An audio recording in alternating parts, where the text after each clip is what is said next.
First Class Fatherhood. That is where Alec Lace comes in with his popular podcast. And one of the most interesting was on a podcast. Alec Lace interviews high-profile fathers from actors to NFL players with a vision to change the narrative of fatherhood and family life.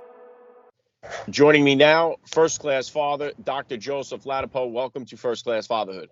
Hey, thank you. Thanks for having me on. Thank you very much. Well, it's an honor to have you here. Let's start like this. How many kids do you have? How old are they?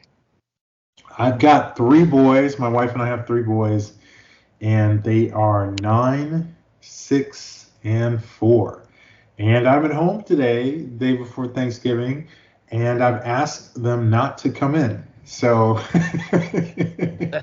we'll see if we meet them or not. Yeah, I know what that's like. Well, listen, we had our 3 boys and finally got the girl on the 4th try. You guys planning on trying for the girl here, or are you all done? We are all done, man. We're all done. Yeah, we're all done. Yeah, you're beating the odds, because usually you don't get a 4th girl after 3 boys. So you're beating the odds. Yeah, we roll the dice and we scored on that one. So she runs the show over here now. But if you could, Dr. Ladapo, please take a second here to hit my listeners with a little bit about your background and what you do. Sure. Well, I'm the Surgeon General of Florida, and I'm a physician, and I'm also a professor at University of Florida, previously a professor at University of UCLA in California. And when I'm not doing my Surgeon General duties, I do research professionally. So I'm part of a number of clinical trials in cardiovascular disease. And when I'm not doing my Surgeon General job or my professor, doctor job, I either hanging out with the kids, we're doing trips, whatever my wife has orchestrated for us to do with the boys, or exercising. And that's or sleeping. And that's about it. I love that. Well, obviously, a lot of respect for what you do. Take me back then, if you could, to the beginning of your fatherhood journey. About how old were you then when you first became a dad, and how did that experience change your perspective on life? Yeah, I became a dad, I think, at the age of 33. And that was our first. And it's always funny. I know you as a dad, when, it is fascinating, right? That humans are the most complicated thing imaginable. You get them without, at least for many of us, no prior experience in terms of getting this a brand new one. And it was like being strapped to a rocket, and just someone hit go, and then you're like, ugh. And I think eventually there's so much to learn, like, as you know. And then you look at your second and your third, and by the third you're comfortable, you've learned a lot, and if you're anything like me, you look back at the first and think, oh my, why I can't believe we were doing fill in the blank, So no, it's been wonderful, and it's funny because people joke around about my job and as the Surgeon General, and they talk about, oh man, that must be so challenging, must be so hard, it must be so hard, you deal with all this stuff. Believe me, I don't have anything harder than these 3 boys. Like, trying to be the best dad I can be. That is, because at least at work they listen to me. I mean, it's like some days with my smallest, it's just, it's like endless negotiations to. I understand. Believe me, and I know you have a new book, Transcend Fear. And I want to get into the book a little bit. And I know you talk about some of the abuse that you went through as a child growing up, and then how you came to some healing towards that later on in life. Walk me through, if you could, just a little bit about that, your childhood growing up, and then what point, or I believe you said it was through meeting a Navy SEAL that helped you kind of get through some of this stuff. So walk me through a little bit of that process, if you could. Yeah, sure. So one of the things I didn't mention with the challenge of being a dad is that it also brings up, if really for everyone, and I think some people are just more conscious of it than other people, it brings up all the stuff that you have from your childhood. And this is everything from beliefs about how things quote unquote should be, which many of us fall into, to things like responses to experiences we had as a child and now projecting that stuff onto your kids. And again, many people, this happens to everyone, but some people are more conscious of it than other people. And it definitely happened to me big time. And for me, it was tied into lots of stuff. We all have families, so our families give us all this baggage when we're kids. But something I describe in my book is an experience I had when I was a little boy, around 4 or so. I was sexually abused by a babysitter, and basically the effect that had on me was that it disconnected me from my emotional being and made it impossible for me to emotionally connect with another human being, because she broke my boundaries as a little boy. And one of the things about trauma is that it affects everyone differently, and it's because we all have different souls with different experiences. But that was how it affected me. And I thought everything was fine. And I proceeded along that path for the next 2.5 decades. And then I fell in love with my wife. And I fell in love with her really accidentally. We fell in love over the phone. Because if she had been in Boston with me when I was in med school at Harvard, all my stuff would have made it, in my stuff with relationships, would have made it impossible to achieve what we ultimately achieved, which was emotional connection. And it was something that, essentially intimacy. And that was something that I never had been able to do, and also did not recognize that was not normal, that I was unable to do that. And with love, when you fall in love, your baggage, your stuff that you've stuffed in an emotional closet, consciously or unconsciously, all that stuff, it comes to the surface. And that's what happened to me. So I fell in love, which felt amazing, but at the same time, I was like an emotional volcano, and it was eruptions here and there, and I couldn't control it. And they were eruptions of this stuff that was related to everything in my past and in my experience as a little boy. And eventually, my wife helped me. I also saw some counselors. All of that helped, like a little bit. My wife really helped me more than anyone, until the point when she got me to a guy named Christopher Maher, who's a former Navy SEAL. He has a book called Free for Life. And basically, my wife found him and thought that she told me, she was like, Joe, I want you to go see this guy. He's really good for people who've experienced trauma. And my poor wife was at the end of her rope, so I didn't have a choice but to go see him. And, I went to see him, and it was totally life-changing. Just the closest thing to a miracle I've ever experienced. So I talk about that a bit in the book. Well, what's interesting, Dr. Ladapo, I've had a lot of Navy SEALs on the podcast here, and I just recently did an interview with this guy, Tommy, who was a former SEAL, and he's working a lot with psilocybin and mushrooms in the community for the special operators, the tier 1 operators that go through a lot of trauma, and they're finding that to be really helpful, not just for people that suffer with the PSD from combat, but also that have horrible childhood experiences and stuff like that. And they're finding that it's almost like a miracle being done in the right way. And so they're really trying to bring that to the masses. Did you experience any of that, or was it just different? It's interesting. It was different. And, it is interesting. So I'm not super familiar with those experiences and those chemicals. But I am familiar with the concept that they've helped a lot of people who've had difficulty. So I don't really know enough to comment on them. Although, again, if they're helping someone, that's wonderful.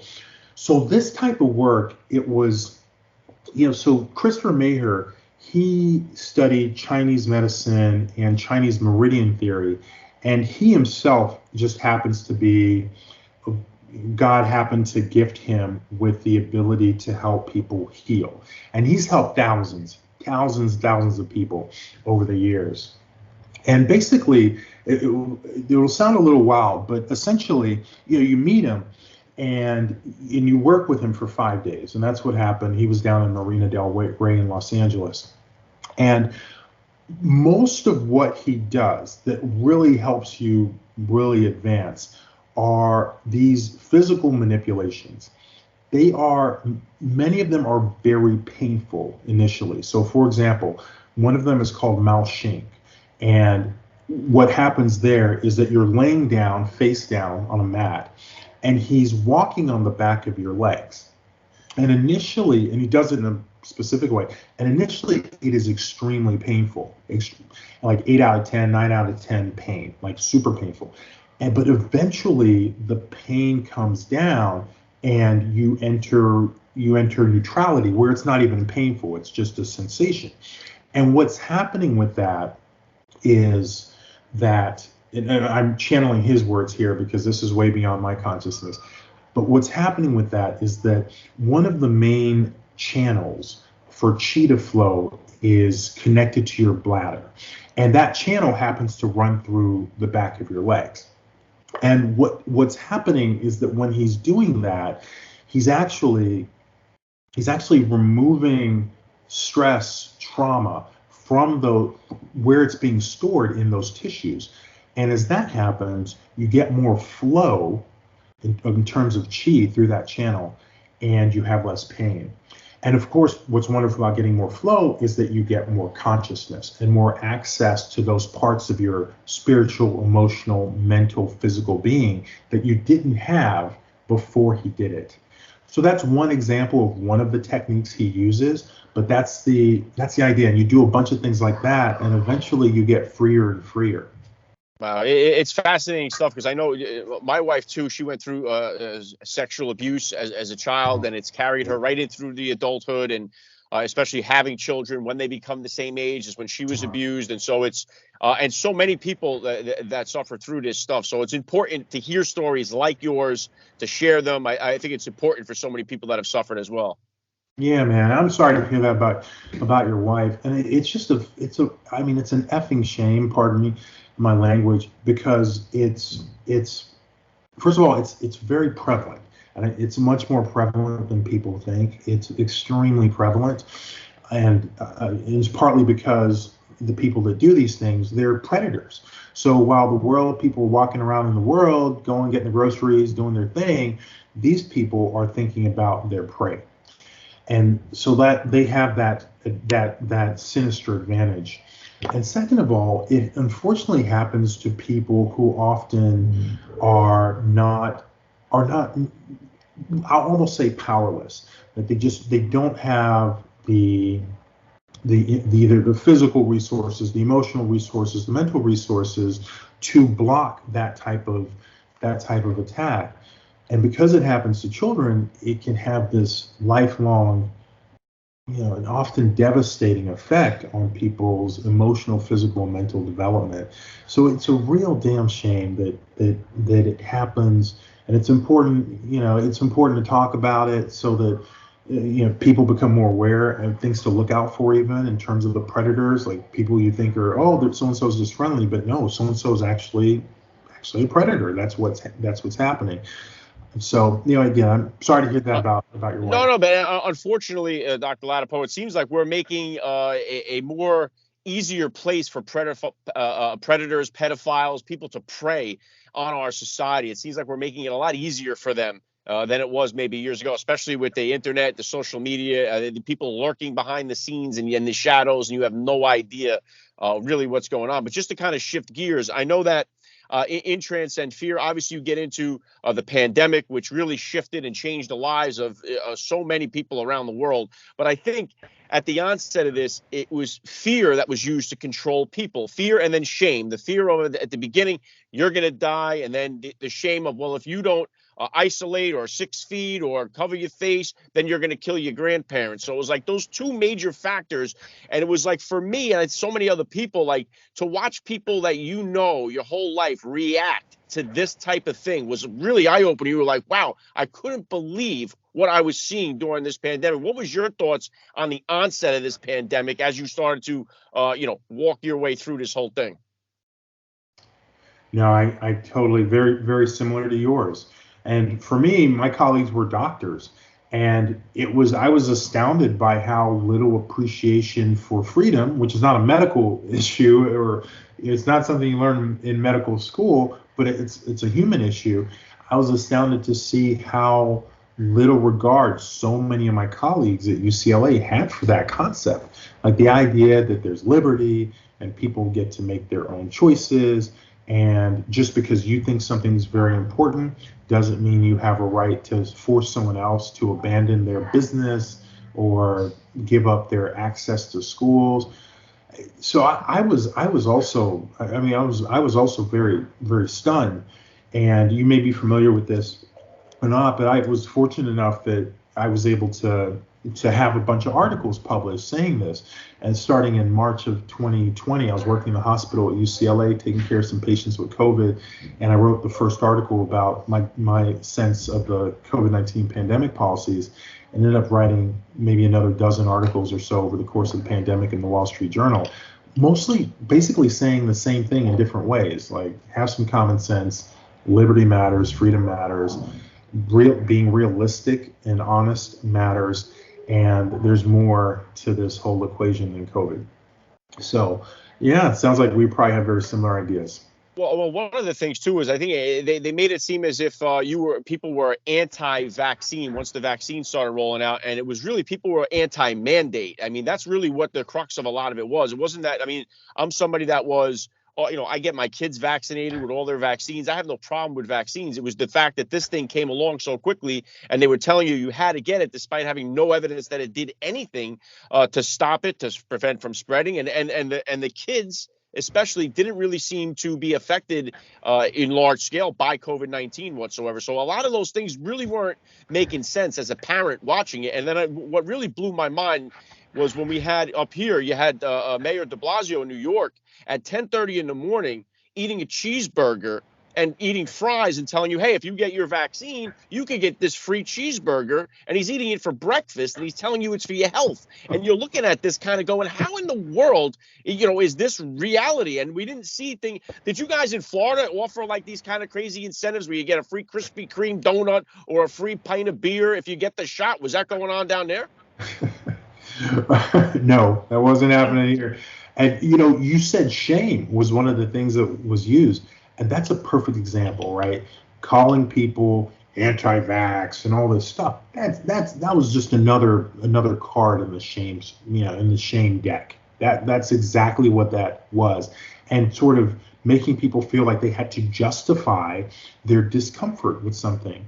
It's all the same playbook. At the end of the day, guess what? God gave you the body, not the mayor, not Dr. Fauci, not the president. Okay? It's your body. You get to choose whatever the heck you want to put in it. And, that's where and then that ends with a period, right? It doesn't matter how you feel about vaccines or how you don't, or that you did you gave them to your kids. You don't. The crux of it is that you get to choose. And Florida, I've been here just over a year. But Dr. DeSantis, he knows more about.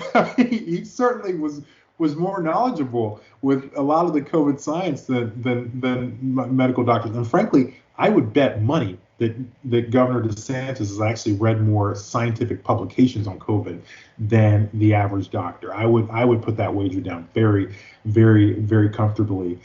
He fortunately has a great sense of freedom and protected that for Floridians. And when I came, we were able to really synergize our efforts and even do more things. We came out against these COVID-19 vaccines, these mRNA COVID-19 vaccines for children. Anything crazier than giving a healthy kid something that is totally new and experimental? I mean, and and then more recently, I made a recommendation against them for young men because there was a signal in our Florida data for an increased risk of cardiac death, possibly related to this myocarditis that is so much more frequent in that population. So that's what we've been trying to stay close to the science and respect people's choices. And you mentioned there too, I had the honor of having Governor DeSantis right here on the podcast. We talked about so many different topics. I love what he's doing, especially because I had him on right after he signed the Fatherhood bill. He put that Fatherhood initiative in down there, which was really cool. And I hope a lot of other states will follow suit and do that as well, because I focus on here a lot about the fatherless crisis with so many kids growing up without a dad in the home or a father figure in their life. And I think really that's the number one social issue we have going on in our country as we try to solve all these other social issues. Unless we get to that and fix that, I don't think any of it's going to really just be running around in circles. Absolutely, man. There is no question about that. Unfortunately, and you need them both, right? You need a mom and you need a dad. Like my wife and I are great examples of, I'm like, oh my gosh, honey, I don't know what I would do without you. The things that you're able to provide for the boys that I'm just not capable of providing. And at the same time, I can provide things that don't come naturally to her. But you're absolutely right. The absence of fathers, unfortunately, does make kids more susceptible to some of these influences that a father would either be able to help rein in terms of doubts or questions that the child might have, or just say, no way, that's not right. Those ideas out, for example, this treatment, all these experimental treatments for transgender kids, it helps to have a dad in the picture for that to just help ground the child. And fatherhood it's really, it's critically important. Yeah, very well said. And one of the other things too here, Dr. Ladapo, getting back to the pandemic and stuff, is that I think like the society here, at least Americans, are losing faith in the public health system here. And because I had Dr. Robert Malone here on the podcast, and I get split reviews. People love what he says. People hate what he says. Dr. Fauci, same thing. People love him and people hate him. And so it seems like it's hard to understand as a parent going through this. Who do you trust? Who has the right information? We're in a world now where information is so easy to get. We just don't know which information is the right one. So what kind of advice do you have for parents out there that have kind of lost faith in public health and are trying to just do the right thing for their kids, especially right now, as we know it's the flu season, it's the COVID season? What's the advice you have for the parents out there? Yeah, man. No, I get it. I definitely get it. I think that the advice I have is for people to get back in touch with their intuition. Our intuition is our gift from God. That's where it comes from. And it is, it's a voice that helps us know which direction to go when we've got two paths to choose from. And right now, it's impossible, right? Oh, I'm saying what I'm saying. Someone, Dr. Fauci is saying what he's saying. Someone else is saying what they're saying. Who do you believe? Well, get in touch with your intuition. What's your intuition telling you about who you can trust? And don't dismiss it. The world is, and I really think almost all of us know this at an intuitive level, that the world is more than sort of what happens here or what we see with our eyes, right? We have feeling, we have senses, and I think that can, it's not a perfect solution, but I think that you will do better if you are unsure about who to listen to. You will do better if you just push it all out for a moment and just check in with your gut about who do you think you can trust, and you'll go with those individuals. Yeah, very well said. And it's just so many of the things were so confusing, Dr. Ladapo. Just that, like, you walk into a restaurant, people are wearing a mask, and they go 10 feet and they sit down at the table and they take it off. And like, you're watching this and observing it, and you're just kind of like, do these people realize what they're doing? Like, it was so mind-boggling to watch people's reactions to all of this stuff as we were going through it. And even now, it's still, some people won't. I think you'll see people will never let those masks go. We still see people here that are wearing them, and I don't think they'll ever take it off. I think they've been traumatized for life because of this stuff. It's sort of sad, and And I'm with you, like mind-boggling, right? And I was chatting with someone yesterday, and what I told them, because it is tough, right? Because you talked about shame, right? So they pull at your, oh, you don't want to hurt someone else, and that pulls at most of us want to help other people, so that tugs on us, and it inclines us to do things that we might not agree with or even think are helpful. But hey, if there's a little chance, maybe. So what with the masks, people ought to recognize is that what's been happening, it's very simple. What's been happening is that there are clinical trials, and then there are these observational studies that the CDC does, and they tout and they say the mask works. The clinical trials, those are the best studies. Those are the most reliable studies because they're the least susceptible to bias. And all of those studies have either found no benefit or a tiny incy benefit. And most of them have found no benefit. So if people just recognize whatever the heck the CDC is saying and pushing, the best evidence, the best scientific evidence, it is a fact, has for the most part found no benefit from wearing these things in the community, right? You should feel good that whole idea that you're hurting someone or something like that is totally bonkers. It's not true. And at least that's one place to start with that particular piece. It's it's just nonsense. I'm telling you, it's been wild to watch for sure. So let me bring it back into you as a dad here for a second, Dr. Ladapo. What type of disciplinarian would you say you are as a father, and is that different than the discipline style that you grew up with? Yeah, it is. It is. I'm glad you asked that because it actually ties back in with what we were talking about earlier.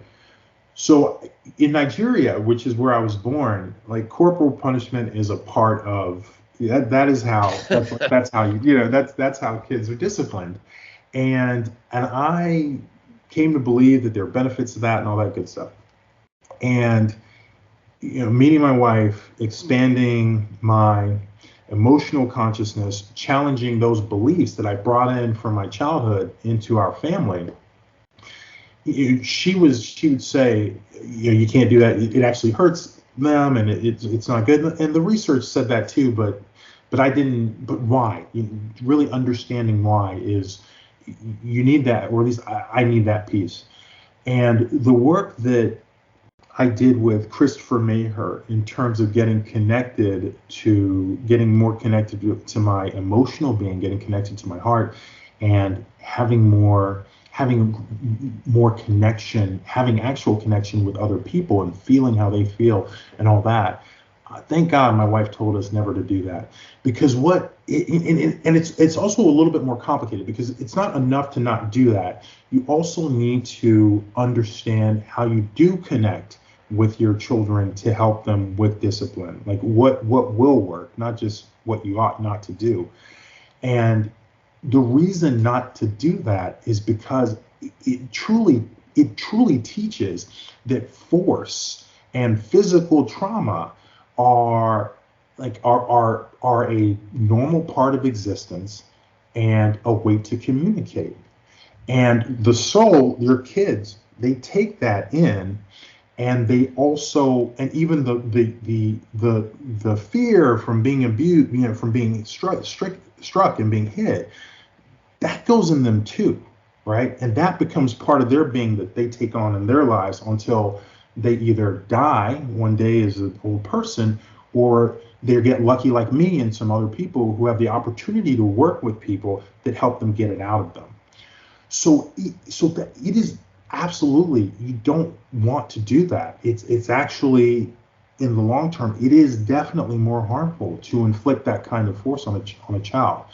And then, well, what do you do? So, and I mostly learned from my wife too, because she just has just amazing emotional intelligence and empathy with the boys. So we do different things, right? We do communication. We tell them, we really always try to explain why something's right or wrong.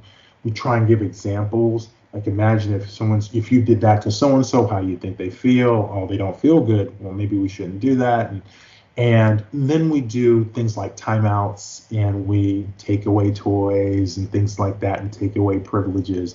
And it's worked out well, because they are, they're emotional sensitive beings. They're full of life and energy, but they're also, we would really try to get them in tune with their environment and people around them, and the effect that their actions have on other people. And it's like a good lesson, and it's something they can carry through their lives that makes them healthier versus whatever the harms are from physical discipline. Yeah, really great stuff. And it's interesting, too, just as parents, a lot of times we'll use fear and shame to try to discipline the kids the same way that we were used fear and shame against during this pandemic, but we do it in a different way. As if, don't run into the street, you might get hit by the car. You try to build that fear into them enough where they'll listen. And we try to use similar tactics to that. And that's what I found a little bit coincidental in what the tactics were being played on us as we were going through this whole thing. But I know you got Transcend Fear. What's the main message of the book you hope that gets across to the audience, and who do you hope gets a chance to read this? Who's the audience for? I certainly any professionals in public health, and also regular non-public health professionals, just regular guys and gals, because I talk a lot about how I saw things unfolding over the time period of the pandemic. And the heart of the book is my own personal, work and experience to get me out of the stuff that was really the prison, essentially, that I had built around my own consciousness as a child, and getting out of that, and then being able to do more and be more effective as a human being. And it just happened that I worked with Christopher right before the pandemic. So, so sharing that story is also something I want to share with other people who are interested in maybe freeing themselves of whatever things might be binding them, whether it's agitation or shame or self-doubt or fear. And that's why I wrote it. Well, I'm going to put the link in the description of this podcast episode, Transcend Fear, so my listeners get a chance to tap the link, check it out for themselves. I love what you guys have done down in Florida. It's been fun to watch. It's been very admirable to watch you, Governor DeSantis, the way I think Florida became that beacon of hope, that beacon of freedom for so many Americans during the pandemic we look to. So God bless you guys for what you've been doing. And the last thing I want to hit you with here, I love to ask all the dads that I get on the podcast, what type of advice do you have for that new dad or for that about-to-be father who's out there listening? Find other dads that you admire and talk to them. Yeah, I love that. I love the message. This has been an honor for me. I got to say, Dr. Ladapo, you're a first-class father all the way. And thank you so much for giving me a few minutes of your time here on First Class Fatherhood. Hey, thanks, man. You're doing all that great work you're doing. You have been listening to First Class Fatherhood. First Class Fatherhood is a family-made media podcast. Please visit www.firstclassfatherhood.com or www.familymade.com to find out more details. You can order First Class Fatherhood advice and wisdom from high-profile dads on Amazon.com or wherever books are sold. Thank you for listening to today's podcast. Proverbs 22:6 tells us, "Train up a child in the way he should go, and when he is old, he will never depart from it." God bless, and I'll catch you next time.